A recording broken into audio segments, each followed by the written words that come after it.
Assalamualaikum warahmatullahi wabarakatuh. Puji syukur kita panjatkan kehadirat Allah Subhanahu wa Ta'ala, karena berkat rahmatnya kita bisa bertemu di ruangan ini. Seperti biasa, kami adalah tim PKRS RSUD Ahmad Yani akan memberikan edukasi mingguan, yang mana materi kali ini adalah tentang liver, hati, yang akan dibawakan oleh saudari kita, Ibu Fiska Lailatul Rohmah. Beliau adalah ahli gizi. Semoga ilmu ini bisa memberi manfaat bagi Bapak Ibu sekalian. Untuk itu kepada Ibu Lailatul Rohmah kami persilakan.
Masih ada pasien yang mau ke Polijiwa, yang mau ke Polijiwa langsung ke loket 1. Surabaya mau urologi silakan loket 1. Pasien atas nama Sutanto yang mau urologi silakan loket 1. Antrian 137 ke loket 1. 137 ke loket 1.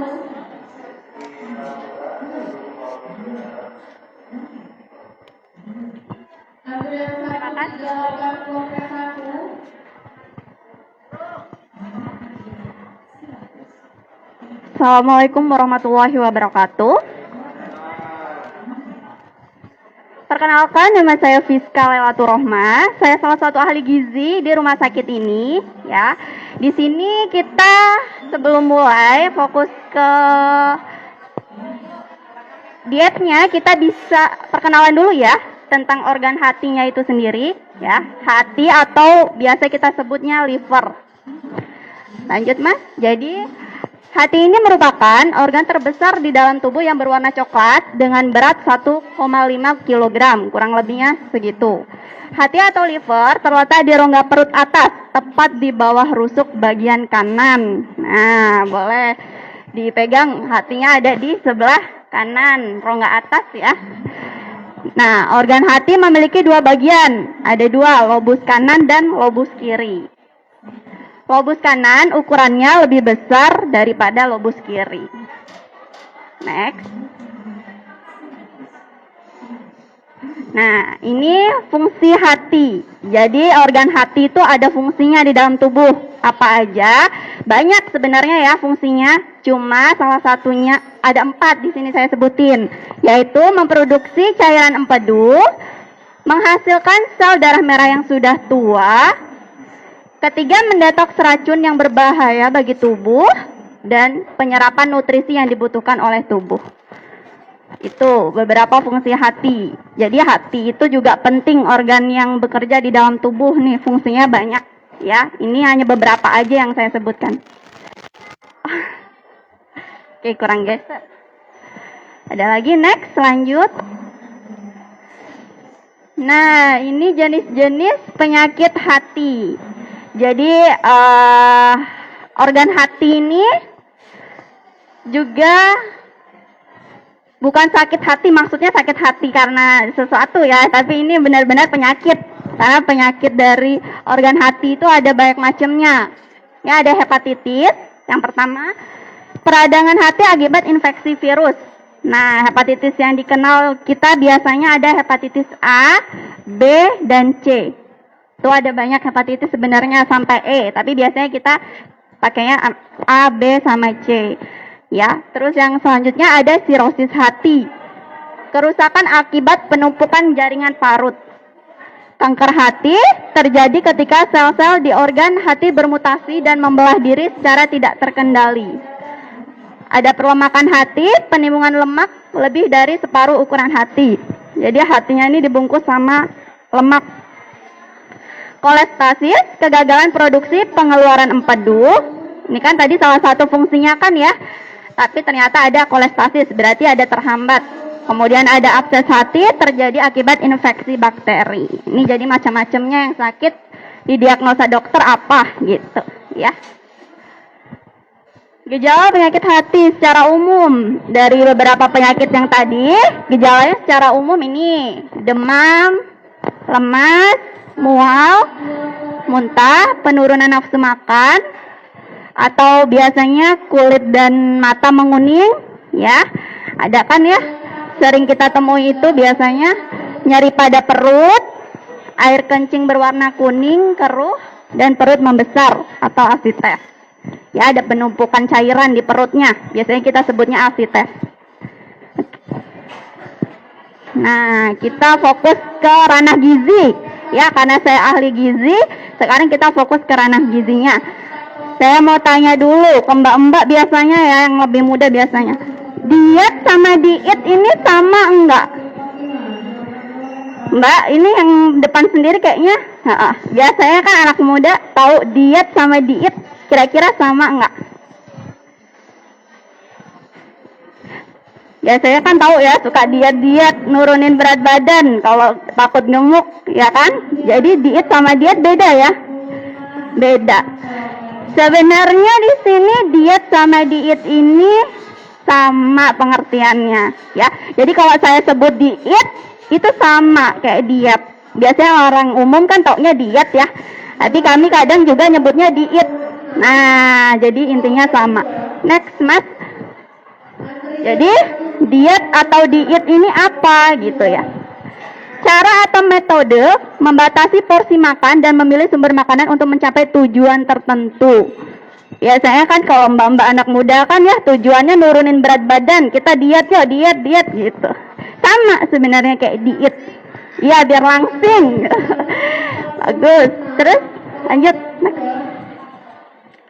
Nah, yang kita bahas di sini adalah diet atau diet organ hati. Yang dari tadi kita bahas kan jenis-jenis penyakitnya.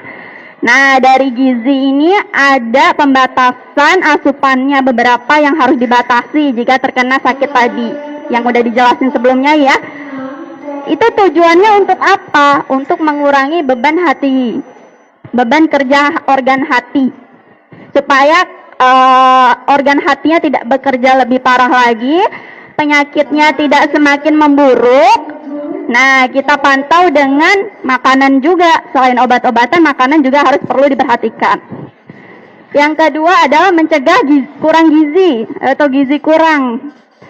Kalau misalnya status gizinya memang sudah baik, berarti kita pertahankan. Tapi kalau misalnya nafsu makannya menurun, takutnya asupan nutrisi, zat gizinya kurang, kita mencegah itu. Makanya diadakan diet hati ini. Nah, itu semua ada di leaflet yang saya bagikan tadi ya. Nah, oke. Sambil dilihat leafletnya, materinya sama aja kayak di sini. Nah, dari gizi ini ada terapinya. Diet gizi. Yang pertama yang perlu digarisbawahi adalah konsumsi lemak dibatasi. Jadi dari beberapa macam penyakit hati tadi, intinya adalah lemaknya dibatasi. Untuk kalori tinggi boleh ya, karena tadi kita mencegah terjadinya penurunan zat gizi. Kalori tinggi diberikan dari hidrat arang, sama aja dari karbohidrat ya. Di protein disesuaikan dengan tingkat keadaan klinik penderita. Ya, proteinnya bertahap. Jadi penyakit hati itu kan ada banyak macamnya juga, ada tahapannya juga. Jadi ada diet, sebenarnya ada diet hati 1, diet hati 2, diet hati 3. Jadi sebenarnya ada protein di mana dia harus rendah, di mana dia bisa normal gitu. Keadaan klinis penderitanya seperti apa gitu. Jadi proteinnya disesuaikan dengan keadaan ya. Kemudian cukup mineral dan vitamin. Rendah garam bila ada asites. Tadi asites itu penumpukan cairan ya. Nah, cairan yang di perut tuh bengkak. Nah, kalau misalnya udah bengkak di perut itu cairannya terlalu banyak, kita batasi garamnya juga atau natrium. Begitu juga cairan dan minuman pastinya, karena cairannya terlalu banyak numpuk. Untuk makanan ya, ini ada bahan makanan yang boleh diberikan. Nasi, kentang, roti, mie, makaroni, bihun, dan gula. Tapi tidak boleh terlalu manis juga ya. Ini ada sumber-sumber karbohidrat. Itu secara umum masih boleh. Kita biasa makan nasi, biasanya tiap hari ya Bu ya. Berarti masih boleh makan nasi, nggak ada pantangan untuk nasinya. Kemudian yang kedua adalah lauk hewani. Lauk hewani berarti kita pilih-pilih. Kan tadi kan prinsipnya rendah lemak ya. Berarti untuk daging kita pilih daging yang tidak berlemak. Ikan masih boleh, ayam, hati, dan telur. Telurnya kalau bisa kuningnya nggak usah dulu ya, kalau ada sakit hati. Kemudian untuk lauk nabati, tahu, tempe boleh. Sayuran rendah serat dan bebas gas, seperti bayam, wortel, labu siam, kacang panjang, dan lain-lain. Buah-buahan kecuali yang dilarang. Nah, yang dilarang nanti ada di slide selanjutnya. Jadi buah apa aja yang dilarang? Teh manis boleh, kopi encer, sirup, susu, non-fat. Non-fat itu artinya rendah lemak. Jadi kalau susunya cari yang low fat ya, yang rendah lemak. Bumbunya boleh yang tidak merangsang ya. Ada salam, laos, serai, bawang merah, bawang putih boleh. Mentega, margarin, minyak goreng, santan encer diberikan dalam jumlah terbatas. Jadi sebenarnya mentega, margarin, minyak kan juga ya berlemak ya, tapi masih diperbolehkan, cuma dengan batas tertentu. Gitu. Oke, lanjut. Selanjutnya ini yang dibatasi atau tidak dianjurkan. Ada ubi dan tape, itu dari sumber karbohidratnya. Kemudian ada daging yang berlemak, daging babi, daging kambing, sayuran yang menimbulkan gas, kol sawi lobak, sayuran yang tinggi serat ini ada daun singkong, daun pepaya, selada air, nangka muda, dan kluih. Nah, untuk yang goreng-gorengan sama santan kental-kental ini kan lemaknya tinggi ya, jadi tidak dianjurkan untuk dikonsumsi. Untuk buah-buahan ada, nah ini yang tidak dianjurkan. Tadi kan semua buah-buahan boleh, kecuali adalah buah ini nih. Ada nangka, nanas, durian, dan alpukat. Dan minuman yang mengandung alkohol atau yang mengandung gas seperti Coca-Cola, Fanta, Sprite. Ya. Jadi udah tau lah, alkohol juga kan terlalu bahaya ya buat tubuh ya. Bisa juga sakit hati ini sebabnya juga karena konsumsi alkohol ya. Bisa. Bumbu, ini kan bumbunya yang dipilih ada bumbu yang merangsang. Jadi yang merangsang itu nggak dianjurkan. Terlalu ini ya buat apa namanya pencernaan. Merica, ketumbar, cabai, dan lain-lain.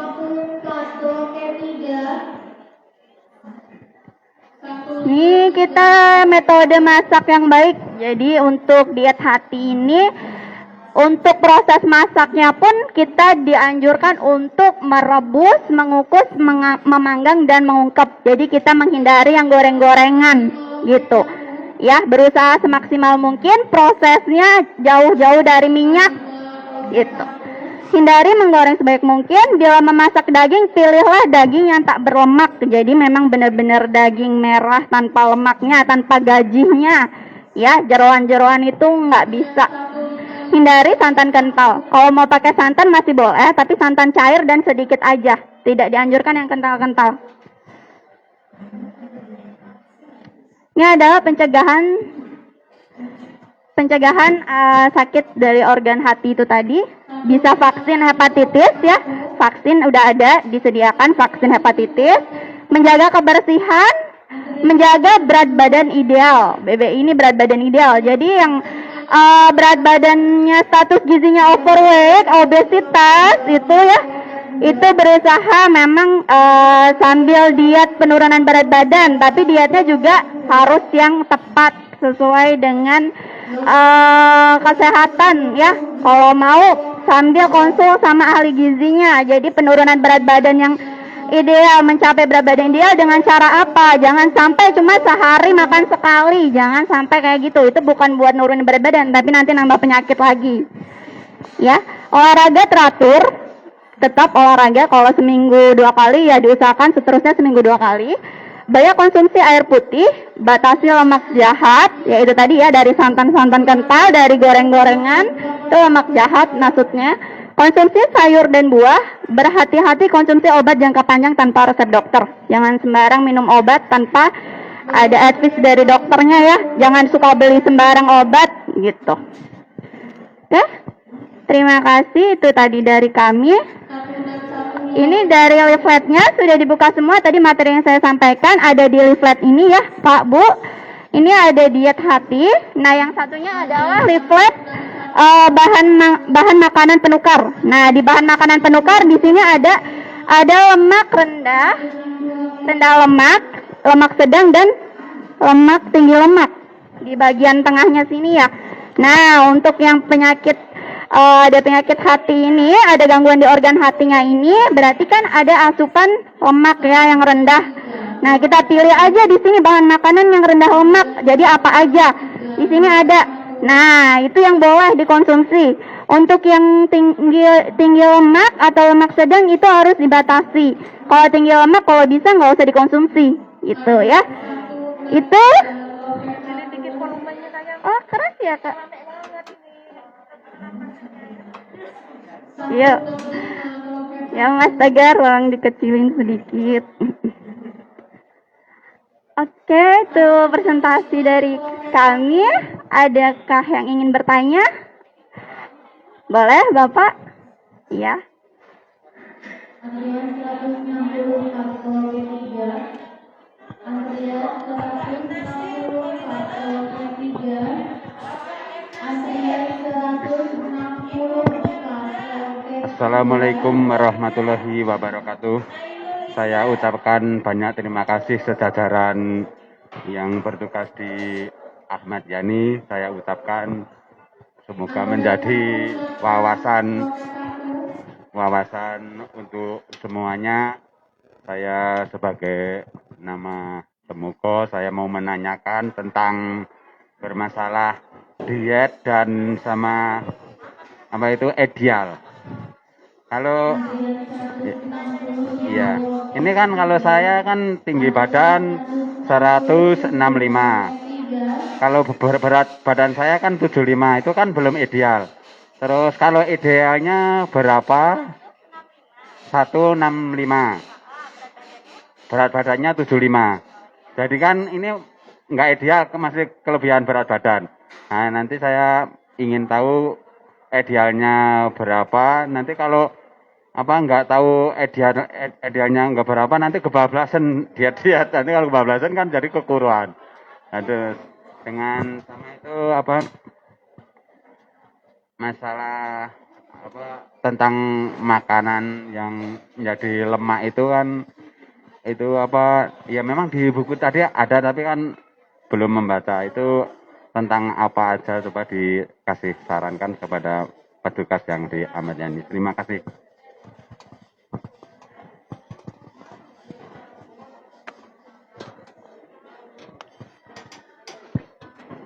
Terima kasih Bapak atas pertanyaannya ya.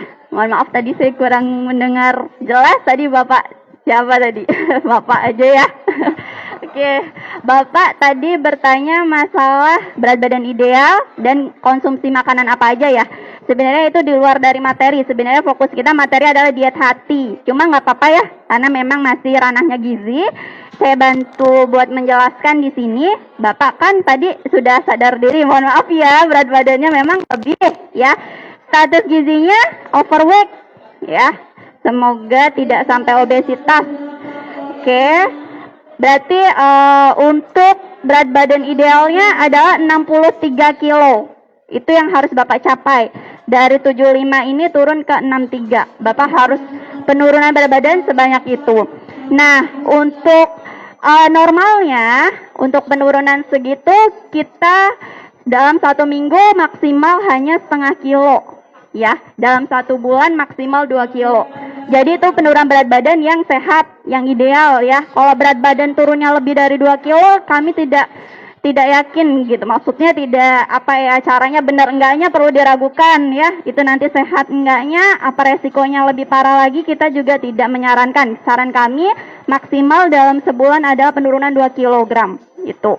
Nah, dengan cara apa?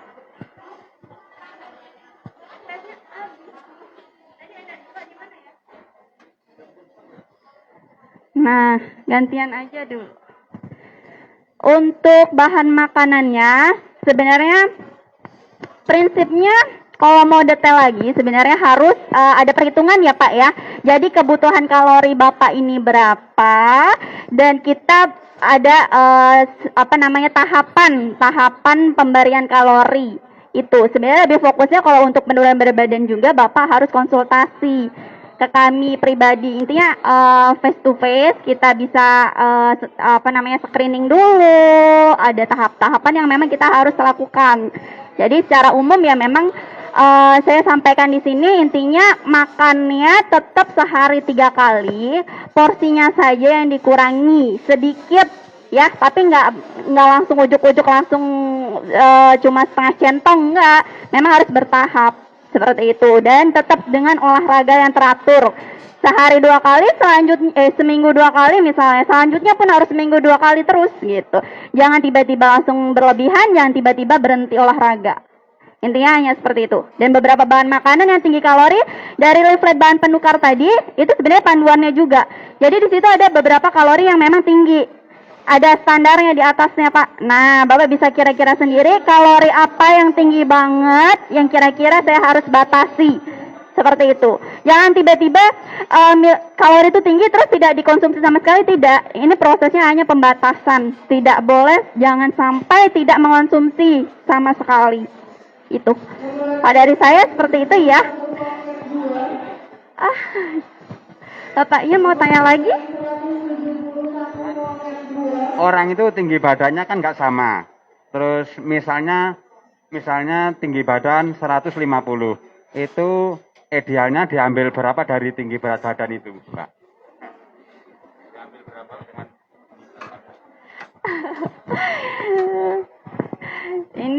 Ini ya kalau untuk berat badan ideal ya kan memang sudah ada perhitungan sendiri ya Pak ya. Bukan dari berat badan tinggi badan terus dikurangin berat badannya terus itu idealnya gitu, enggak gitu ya. Memang ada berat tinggi badan dikurang berat badannya ya, nanti dipresentasikan dengan 100%. Nah, sebenarnya perhitungan dasarnya juga banyak ada ya. Cuma kayak gitu aja. Lebih tepatnya sebenarnya harus konsultasi langsung ya sama gizi ya soal masalah penurunan berat badan ya. Kayaknya cukup aja ya Bu ya, lebih fokus ke diet hatinya aja ya, karena sesuai materi kami gitu ya Pak ya. Maaf ya Pak ya. Ya, ini pertanyaannya dibuka untuk materi diet hati. Ya, kalau Bapak nanti mau lanjut, kita boleh konsultasi ke gizi. Ada kok Pak mau melalui pendaftaran bisa. Nanti kita bisa ngobrol-ngobrol lagi, ya. Gimana yang lain, Bapak Ibu? Ada yang memang sakit sesuai dengan diet yang saya paparkan barusan? Ada pertanyaan? Boleh? Mungkin penyakit dalamnya bukan hati ya Bu. Lebih ke lain, diabetes ya, atau ginjal gitu, atau kecepatan ya saya menjelaskan ya.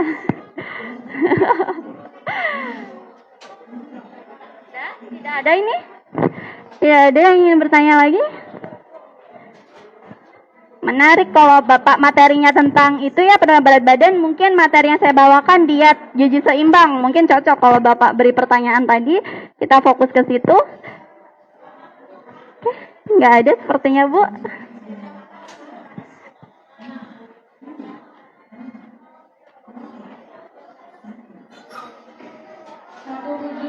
Udah? Boleh ditutup aja? Oke. Baiklah. sekian presentasi dari kami, dari saya fokusnya ya. Bila ada salah kata atau salah perbuatan, saya mohon maaf. Dan kepada Allah saya mohon ampun. Saya akhiri. Wabillahi taufiq wal hidayah. Wassalamualaikum warahmatullahi wabarakatuh.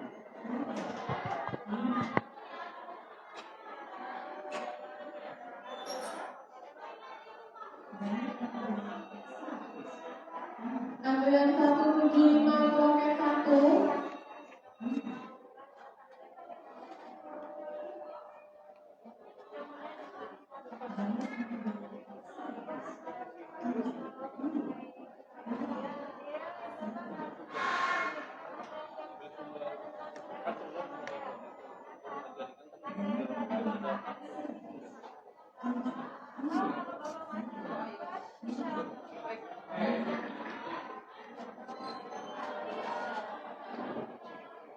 Ada pasien yang mau ke Poliana?